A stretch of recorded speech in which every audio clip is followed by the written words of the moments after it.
Do you want to paint some easy peasy art papers for you to use in your mixed media art projects? In this video, we're going to make collage paper with rhythmic repetitive watercolor marks. Hi, I'm Therese and I'm from Therese Bradley Art, and I can help you make art you love so that you can uplift yourself and others even if you don't think you're creative or artistic. For the 100-day project in 2024, I'm painting easy peasy art papers, and I'm going to be using these art papers in my mixed media art projects. I have a blog post on my website where I share why I participate in the 100-day project, and I'll link that in the description below so that you can go check that out. So for today's video, for this easy peasy art paper, you're going to need some watercolors, a spray bottle with water in it so that we can get our watercolors nice and wet, a jar of clear water, I should say clean water, and then this is a medium-sized round paintbrush. And then for painting on the papers, what I'm going to be using for papers is I'm just upcycling and recycling junk mail, dictionary pages, music paper, things like that. So for this project, I'm really trying to use supplies I already have and not go out and buy anything, just use what I have, use it up. So go grab your supplies and let's play. All right, today I'm going to start off with just making some very simple brush mark impressions on the paper. I'm going to be using watercolor. I've got this set is a inexpensive craft store type set, but it has just such pretty colors, so I'm going to use this. And then I also have this pan that has some different metallics, so I'll try this one out later too to see what I like. And I've just picked up a round soft brush to use. I will use a spray bottle to pre-wet my watercolors so that the pigment can get nice and juicy. And then a jar of water here as needed. I can add more water. Now let's talk about my papers. I'm going to be using these easy peasy art papers probably a lot for collage. I do a lot of collage work. So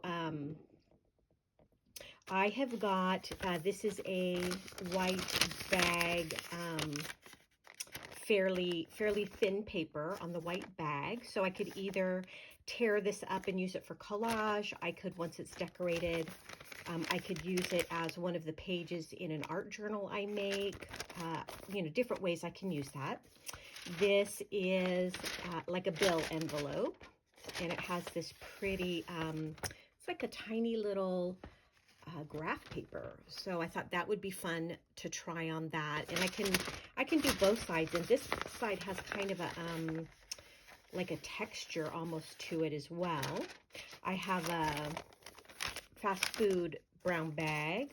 I have some graph paper, dictionary page, music.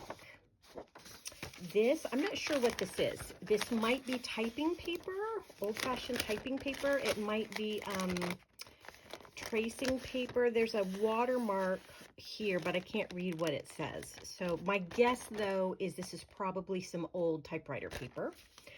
Regular old binder paper, and then regular old printer paper. And what I'll do, I won't show you all of these in process, but I will give you an idea of what I'm going to do, and I'll show you some, and then I'll turn the video off and I'll do these other sheets, and then I'll show you what they look like. I'm interested, especially with this craft paper, how the watercolor will show up. I'm not sure, so we'll try it. I don't know that I've tried watercolor on like a grocery bag, or this is like a lunch sack kind of, but we'll see. We're just going to experiment. That's the whole idea of these easy peasy art papers, is let's just play, let's experiment and see what happens. So I'm going to spray my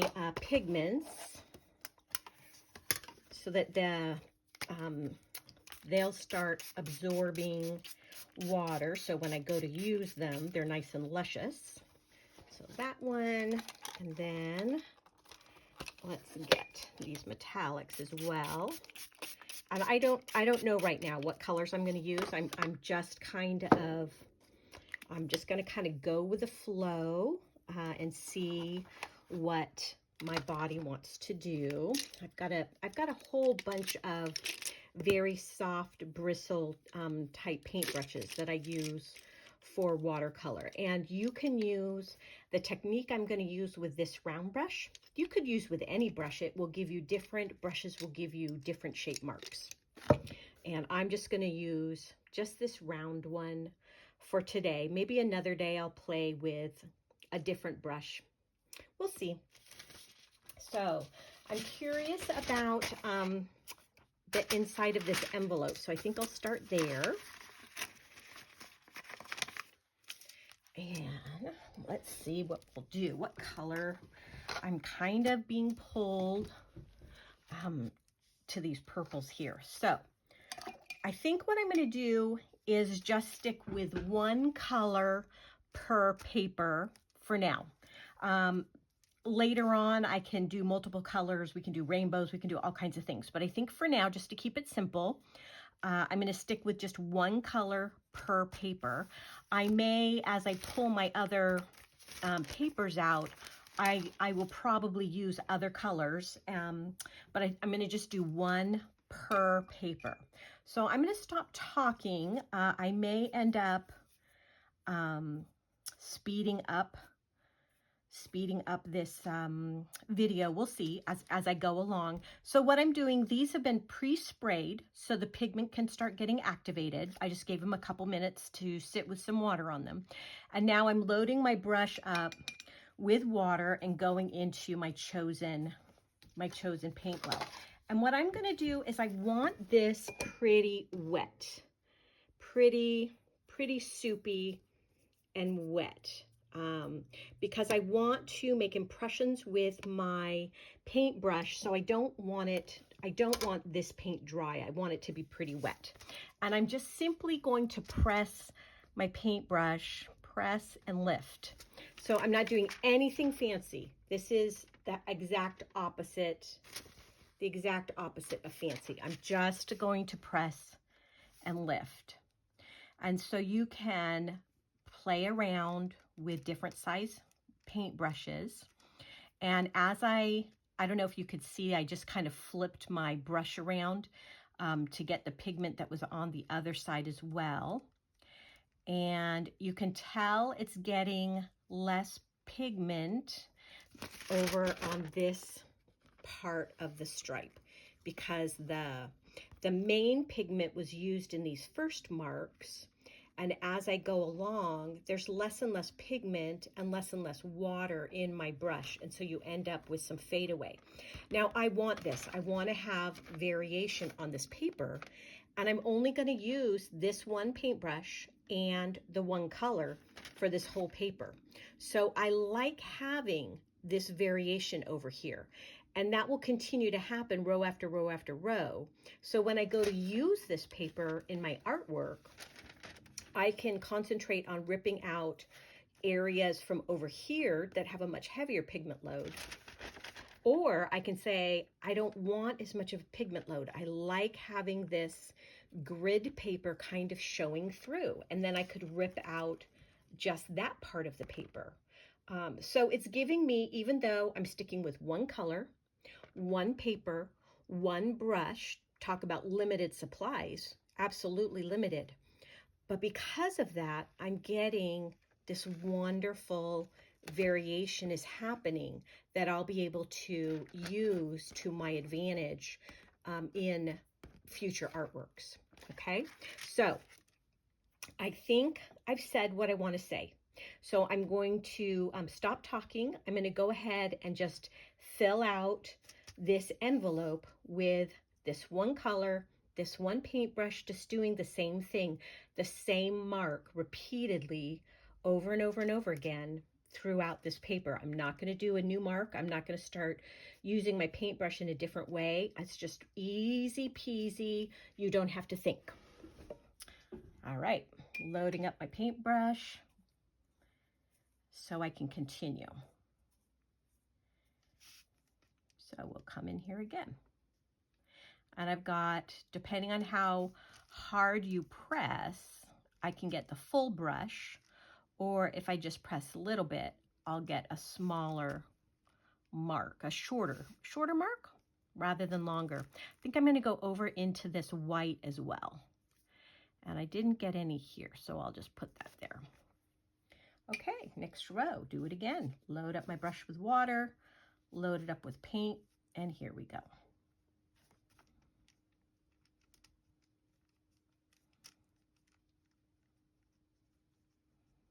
I'm going to turn my brush, see on the back side.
Okay, so still wet, a little bit drippy, but so I came back and did this little bit of a flap.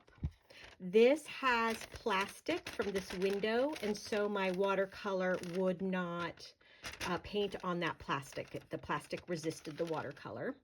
And I made sure I got this little flap as well. And I also had, this was the gummed section of the envelope, the, you know, the part that you lick so you can close your envelope. And my paint also resisted sticking on there as well. So some places I got good coverage.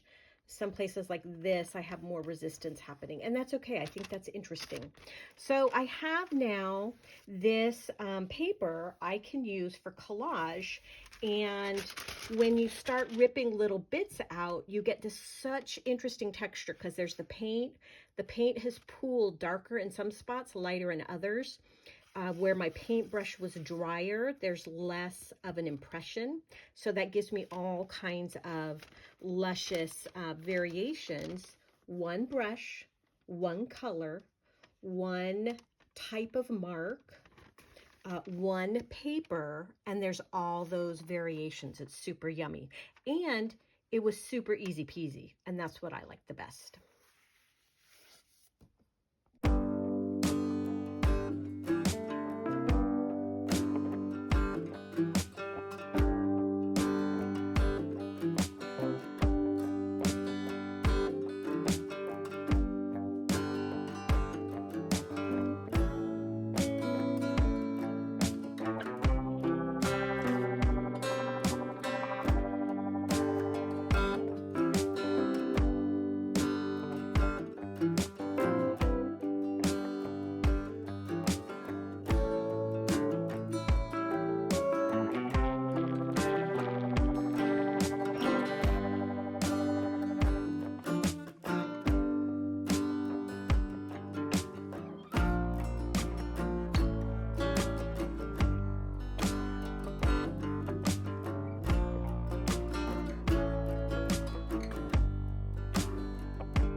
So here's some of the papers that we painted today.